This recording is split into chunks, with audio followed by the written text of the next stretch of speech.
আমরা এসেছি জামালপুরে।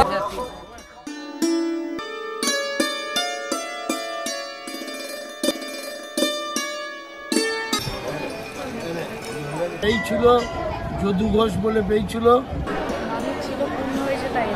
মনে হয়েছে সেই জন্যই আপনি এখানে তুলে দিতে এসেছেন।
আজ আমরা এসেছি বাবা বুড়োরাজের যে মেলা, সেই মেলা প্রাঙ্গণে।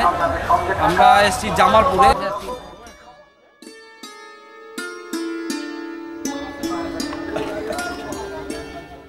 শিব ভক্তি। শিব ভক্তি হল শিবের প্রতি এক গভীর এবং অন্তর্নিহিত ভালোবাসা ও শ্রদ্ধা।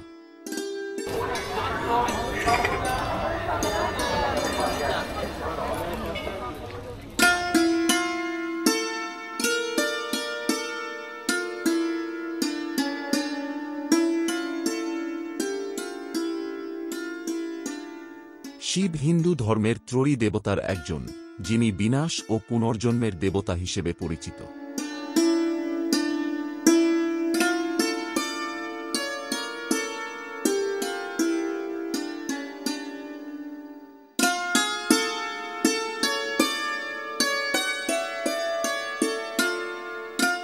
শিব ভক্তরা তাদের ভক্তিকে বিভিন্ন উপায়ে প্রকাশ করেন।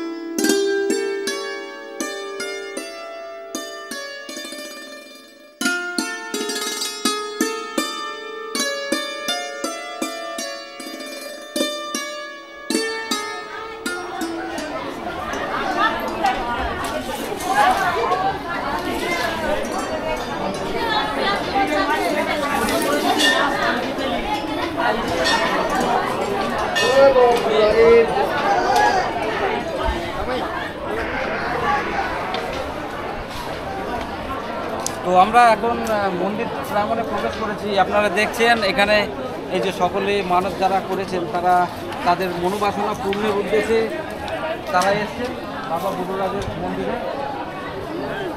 চলুন আপনাদের একটু ভেতরে নিয়ে যাই, বাবা বুড়োরাজের একটু দর্শন আগে করে। শিবের পূজা সাধারণত শিবলিঙ্গের মাধ্যমে করা হয়।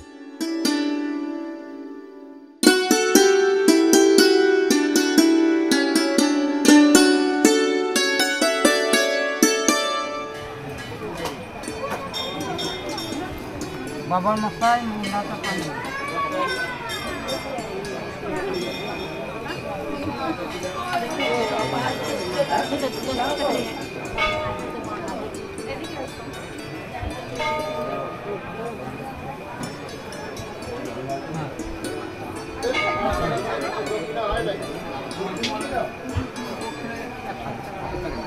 ফুটিয়ে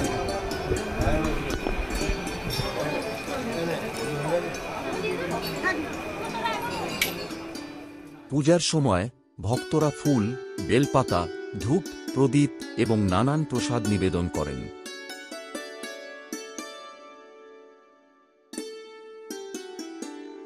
আরতি হল এক ধরনের পূজা যেখানে প্রদীপ জ্বালিয়ে শিবের সামনে আরতি করা হয়।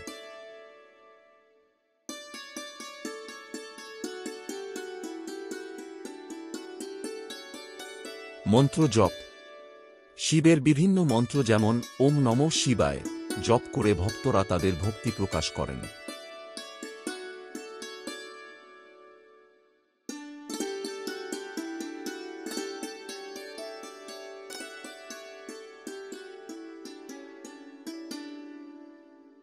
এই মন্ত্র জপ করলে মনে শান্তি এবং আধ্যাত্মিক শক্তি বৃদ্ধি পায়।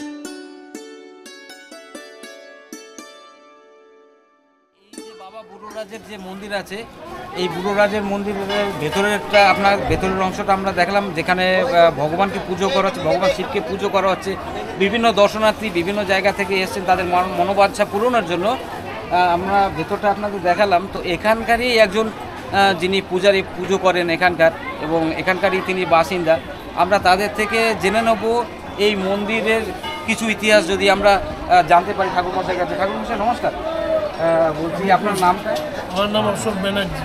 তো এই যে আমাদের ভগবানের যে বুড়োরাজের মন্দির, এই মন্দিরটা মোটামুটি আনুমানিক কতদিন আগেকার? আনুমানিক এই মন্দির বুদ্ধের আমলে। আচ্ছা, বুদ্ধের আমলে। এইখানে মানে এটা শুরুটা কি, কে প্রথম পুজো? হ্যাঁ, সেইটাই বলছি। এটা পেয়েছিল যদু ঘোষ বলে পেয়েছিল। ওরা গাই ছিল শ্যামলী, সেই মাঝে মাঝে দুধ দিত না। তারপরে ওকে স্বপ্ন দিয়ে বলে যে আমি এইখানে তোর গরু আছি, আমার গরু তোর গরু দুধ দিয়ে যায়। সেই দুধকে লক্ষ্য করে, গাইকে লক্ষ্য করে একদিন ভোরবেলা এসে দেখে যেখানে হ্যাঁ দুধ দিচ্ছে। তারপরে খুঁজে তাকে বার করার পর উনি পুজো করতে পারবেন না বলে উনি মধুসূদন চট্টোপাধ্যায়কে এই পুজোর দায়িত্ব দেন।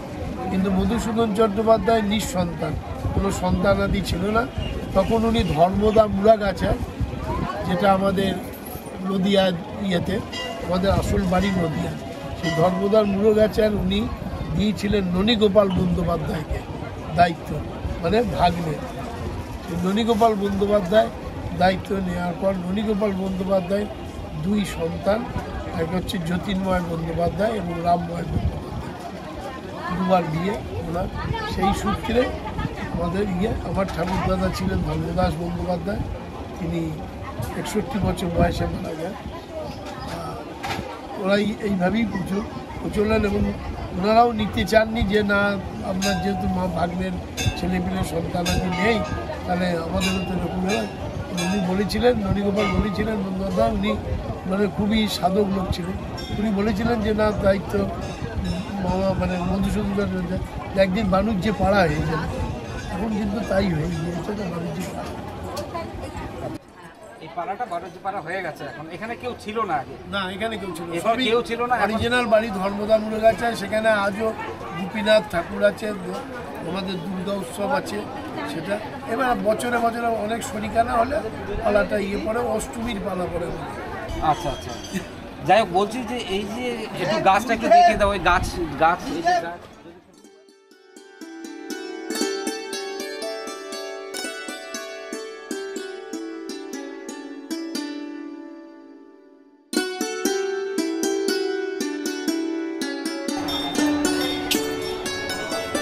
যে গাছের মধ্যে ঠাকুরমশাই ওই যে বিভিন্ন সুতো দিয়ে ঢেলা পাতা রয়েছে, এটা কি মাহাত্ম? ওটার মাহাত্ম হচ্ছে যে কিছু না খেয়ে দিয়ে চান টান করে বাবাকে ভার দেয়া।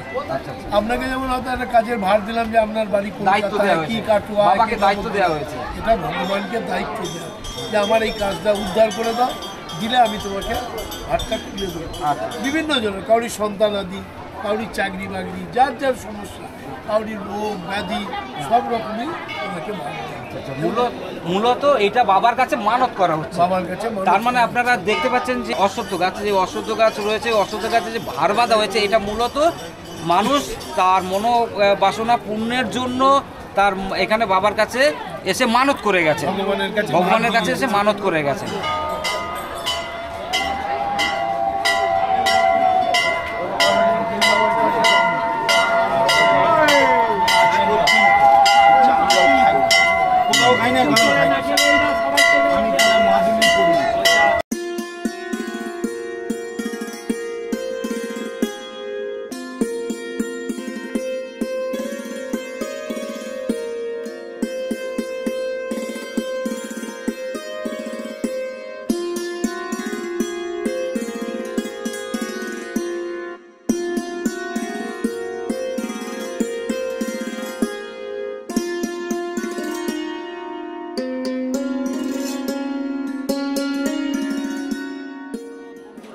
বিভিন্ন জায়গা থেকে এখানে বাবা বুড়োরাজের ভক্তরা তারা আসছেন পুজো দিতে, তাদের মনোবাসনা নিয়ে আসছেন।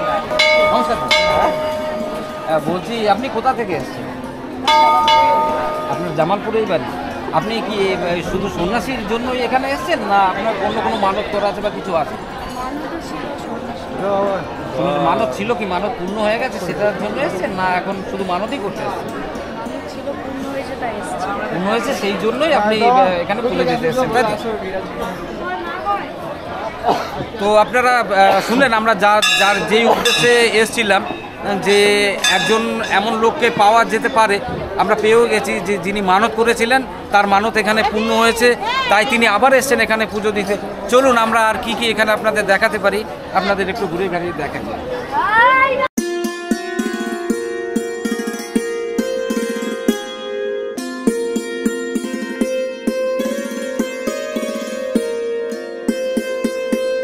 শিবের প্রতি ভক্তির এক বিশেষ দিন। এই দিনে ভক্তরা উপবাস করেন এবং সারারাত শিবের পূজা করেন।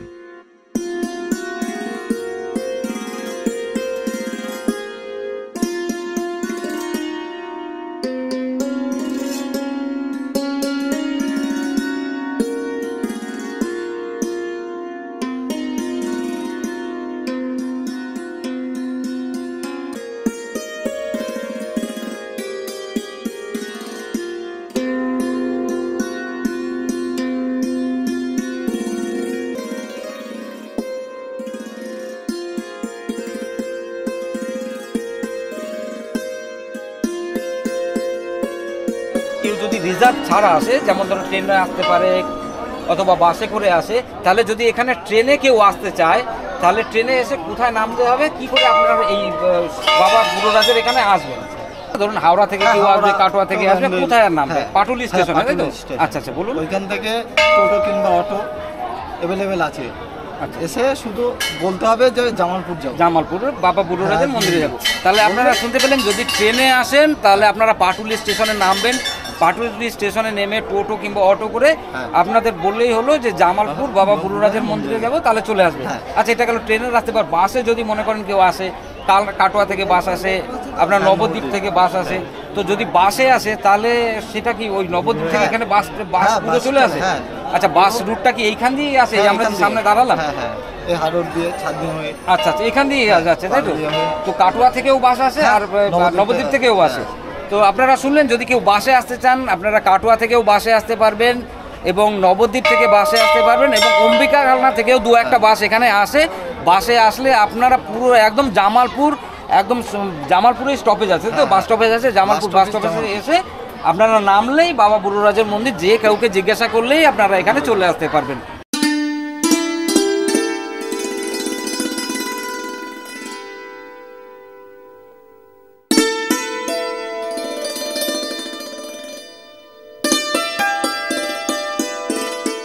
মেলা ও উৎসব। শিব মন্দিরে বিভিন্ন উৎসব যেমন মহাশিবরাত্রি, শিব চতুর্দশী ইত্যাদি পালন করা হয়। এই উৎসবগুলোতে ভক্তরা একত্রিত হয়ে শিবের গুণগান করেন এবং আনন্দ করেন।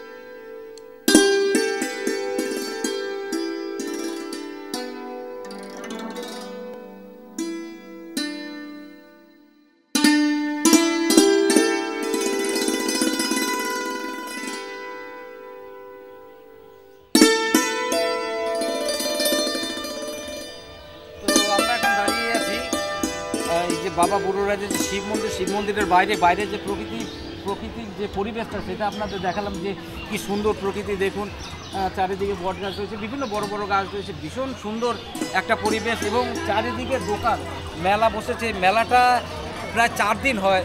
তো এখানে মেলা হয় এবং এখানে বলিও দেওয়া হয় বাবার উদ্দেশ্যে। তো কোথায় হয় আমরা এখানে একটু জেনে নিই, আসুন।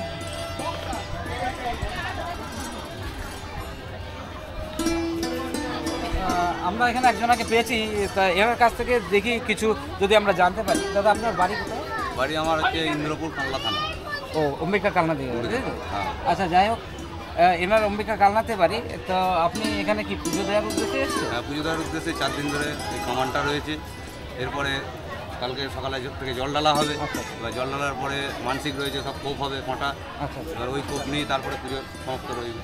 তো বলছি আপনি একটু আগে যে বলির কথা বললেন সেটা কোথায় হয়? বলে এই সামনেই রয়েছে, বাবা বুড়োরাজের পিছনেই রয়েছে। ওইখানে পেছনে রয়েছে। তো আপনাদের আমরা নিয়ে যাব সেই জায়গাটাও দেখাতে। আর এই পুজোটা কতদিন ধরে চলে এখানে? পুজোটা মেনলি হচ্ছে 4 দিন ধরে চলছে, এটাই হচ্ছে মেন পুজো। আচ্ছা, এবার প্রত্যেক সপ্তাহ সোমবার করে পুজো হয়। প্রত্যেক সপ্তাহে এমনি সারা বছর প্রত্যেক সোমবার সোমবার দিন পুজো হয়।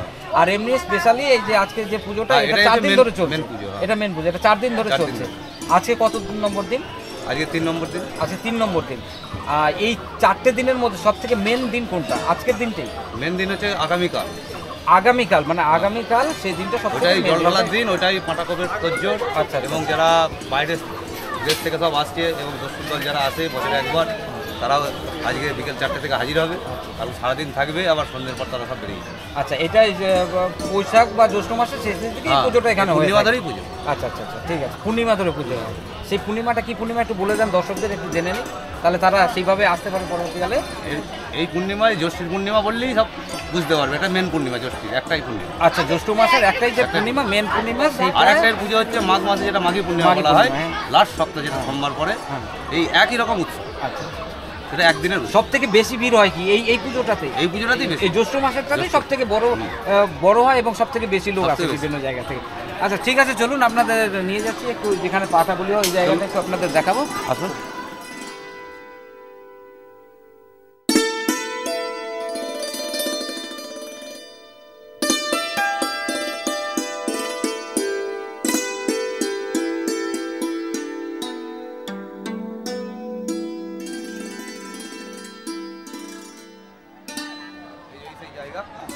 সেই জায়গা এখানে বলি হবে, তাই তো? এখানেই বলি। যদি ভেতর দিকে যান তাহলে ভেতর দিকে বাবা বুড়োরাজের ঘর।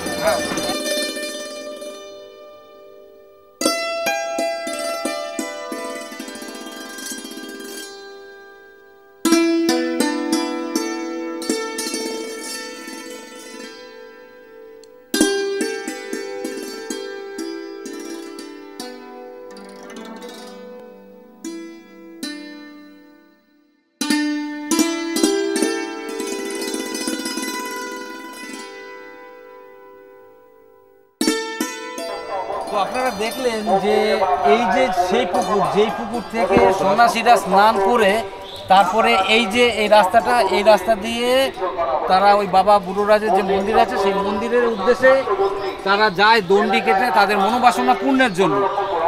তো আমি এনাকে জিজ্ঞাসা করতে চাইছি যে এই পুকুরটায় যারা স্নান করছেন সন্ন্যাসীরা, এই পুকুরটার কি কোনো মাহাত্ম্য রয়েছে? হ্যাঁ, মাহাত্ম তো আছে। এখানে যতজন সন্ন্যাসীরা রয়েছেন তারা উদরি খোলার দিন এই পুকুরে ডুব মারবেন এবং এখান থেকে চান করে গায়ে হলুদ নিয়ে তারা গায়ে নিম পাতা বেটে উদরি খুলে তারপর আবার এই পুকুরে চান করে তবে মনস্কামনা সন্ন্যাসীদের পূর্ণ হয়। এটাই এনার মহা ইতিহাস। আর ইনি এই পুকুরেই চান করেন, তার জন্যই আমাদের এই পুকুরে চান করেন।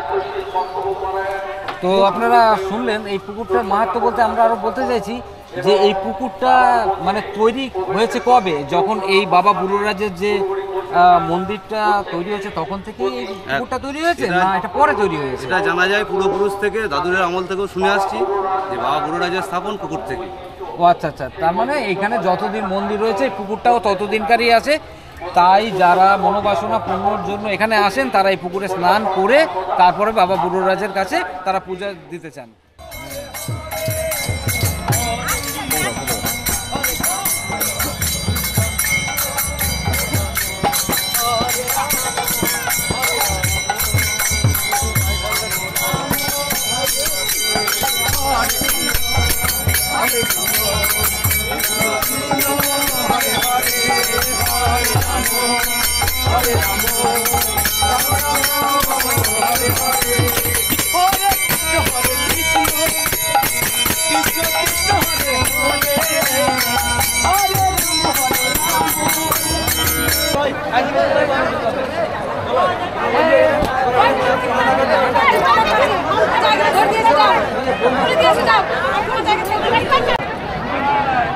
তো বন্ধুরা আপনারা দেখতে পাচ্ছেন আমরা যখন এসেছি তখন ঠিক 12টা বাজে, এখন মোটামুটি 4:30 বাজে। তো আমরা যখন এসেছি তখন এই সমস্ত জায়গাগুলো পুরো এগুলো সব খালি ছিল, ফাঁকা ছিল।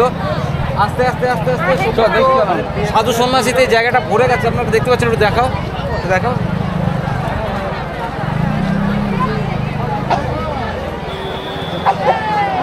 তো আপনারা দেখলেন এই জায়গাটা পুরো সাধু সন্ন্যাসীতে ভরে গেছে এবং আস্তে আস্তে আরও সব আসছে। দেখতে পাচ্ছেন আপনারা একের পর এক আসছে বিভিন্ন দল, তারা দল বেঁধে কীর্তন করতে করতে এবং বিভিন্নভাবে তারা আসছে এবং এসে এই মাঠে ঢুকছে। শুধু এই মাঠটা নয়, এই এলাকাটাতে যত জায়গা আছে এই মন্দিরের আশেপাশে চত্বরে, মন্দির চত্বরে যত জায়গা আছে সমস্ত জায়গা ভরে গেছে। তো আপনারা সেটা দেখতেই পাচ্ছেন। এরপরে যত রাত হবে আরও বেশি লোক হবে এবং আরও বেশি সন্ন্যাসীতে ভরে যাবে এবং তাদের যে মনস্কামনা, যে পুজো করতে যারা এসছেন তাদের সেই মনোবাসনা তারা পূর্ণ করে এখান থেকে ফিরে যাবেন। শিবলিঙ্গ বা মন্দিরের চারপাশে প্রদক্ষিণ করে ভক্তরা তাদের ভক্তি প্রকাশ করেন। এই প্রথা তাদের শিবের আশীর্বাদ পাওয়ার এক বিশেষ মাধ্যম হিসেবে বিবেচিত হয়। ভোগ ও প্রসাদ বিতরণ। পূজার পর ভক্তরা শিবের উদ্দেশ্যে নিবেদন করা প্রসাদ গ্রহণ করেন। এই প্রসাদ গ্রহণ করে তারা মনে করেন শিবের আশীর্বাদ তাদের মধ্যে প্রবেশ করে। আচ্ছা, আমরা জেনে নিই এখানে যে এত সন্ন্যাসী রয়েছেন, এখানে এত সন্ন্যাসী এসছেন, এনারা অ্যাকচুয়ালি কি উদ্দেশ্যে এখানে বসছেন সেই বিষয়টা আমি এখানে একজন সন্ন্যাসী রয়েছেন এনার কাছ থেকে জেনে নিই। একটু বলুন। হচ্ছে গিয়ে আপনার উপবাস, ঠিক আছে, আজকে উপবাস, সারাদিন উপবাস করে রাতেবেলা উপবাস করে জল নিয়ে এসে কালকে বাবার মাথায় ঢালা হবে। আজকে পুজো হবে, বাবার উপবাসের পুজো আজকে আসছে। বাবা মোটামুটি 6টা, 6:30, 7টার মধ্যে ঢুকে যাবেন মন্দিরে। তারপরে সন্ন্যাসী পুজো শুরু হবে। বিভিন্ন পুরোহিতরা আছেন, তারা পুজো করবেন। তারপরে পুজো করে বাবার মাথায় জল ঢেলে চান জল খেয়ে তারপরে তাদের। আচ্ছা, বলছি যে এখানে এত লোক আছে, এত লোক তো একবারে পুজো দিতে পারবেন না। না, একবারে পুজো দিতে পারবে না, সেই কারণে ওইখানে পুজোটা হবে আর এইখান থেকে সে একইভাবে সবাই একসাথে মন্ত্র উচ্চারণ করবে, এইরকম একদম তাই, একদম। আচ্ছা।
শিব ভক্তি এবং মন্দিরে ভক্তদের ভক্তি এক গভীর ও আধ্যাত্মিক অভিজ্ঞতা, যা ভক্তদের শিবের সঙ্গে একাত্ম অনুভব করতে সাহায্য করে।